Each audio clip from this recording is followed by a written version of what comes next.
In a violent nature, a terrifying story inspired by Arab folklore, rooted in Islamic values, told in a grounded, human, and haunting voice. Part 1. The forest they forgot in the rural province of Taza in northeastern Morocco lies a stretch of forest known to the locals as Gabad al-Mata. But that's not its real name. That's what people started calling it after 1974, when 5 woodcutters vanished in a single week. No bodies, no tools, just their shoes placed neatly on the path. No one enters anymore, not even hunters, except for one. His name was Isan, student from Rabi, curious, skeptical, modern. He believed in science and nothing else. When he read about the forests, he didn't see a curse. He saw an opportunity for research, maybe a viral YouTube video.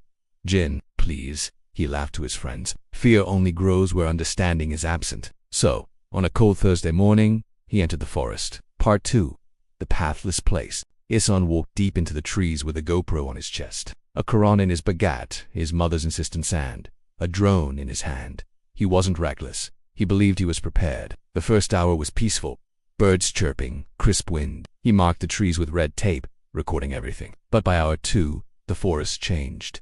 The wind stopped. No birds, no insects, just silence, and the sense of being watched. His compass spun uselessly. GPS froze. Every tree looked the same. The red tape he'd placed earlier. Ghani recited, quietly, Eyudu, Bilahi min, Ashatani regime. The silence grew heavier. Then, from behind him a branch broke. But there was no one there. Part 3. The violent earth. By sunset, Isan had accepted he was lost. He began to pray Maghrib under a tree, careful, humble. As he bowed for ruku, the ground trembled softly beneath him. When he raised his head, he saw them, handprints, in the soil, fresh, deep, larger than human, not just one, dozens, all around him. He fled blindly, crashing through the forest. He ran until he found what looked like a clearing. In the center was a mound of stones arranged like a grave. Something compelled him to approach. On the stone was a message scratched in Arabic. Do not awaken what was buried in rage. As he stepped back, the mound shifted. Part 4. The thing from the soil. The earth split.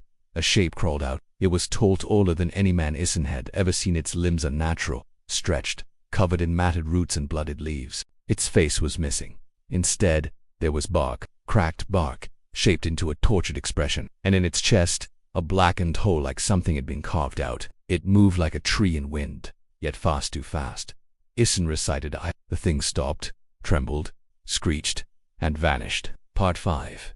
The old man's warning. He awoke at dawn, lying near the edge of the forest. An old Berber shepherd stood over him, reciting Dhikr. The man had found him unconscious, Quran clenched to his chest, eyes wide open. I told you people, the shepherd muttered. That thing is not a jinn. It is older. According to local legend, the creature was once a Mana tribal leader betrayed and slaughtered by his own brothers, buried alive in the woods. His final curse upon the forest was made in pure Gadabraja, forbidden act in Islam. That anger, mixed with the blood of the innocent, gave birth to something that was neither man nor jinn nor beast. They say it rises only when disturbed by the arrogance of those who ignore sacred warnings. Part 6. Return to the soil. Listen, try to forget. Back in Rabi, he deleted the footage, refused interviews. He began to pray again, regularly. But something followed. The bark-like bruises on his arms, the dirt under his nails no matter how much he washed, and at night he would hear it outside his apartment. Snap, snap, snap, like trees breaking, like something walking. One night he didn't show up to Fajr prayer. They found his apartment door wide open, his shoes placed neatly at the threshold.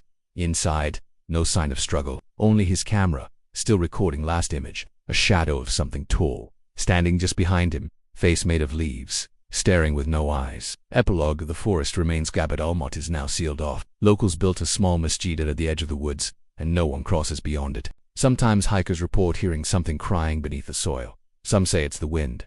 Others know better. Rage does not sleep where the earth remembers blood. The end.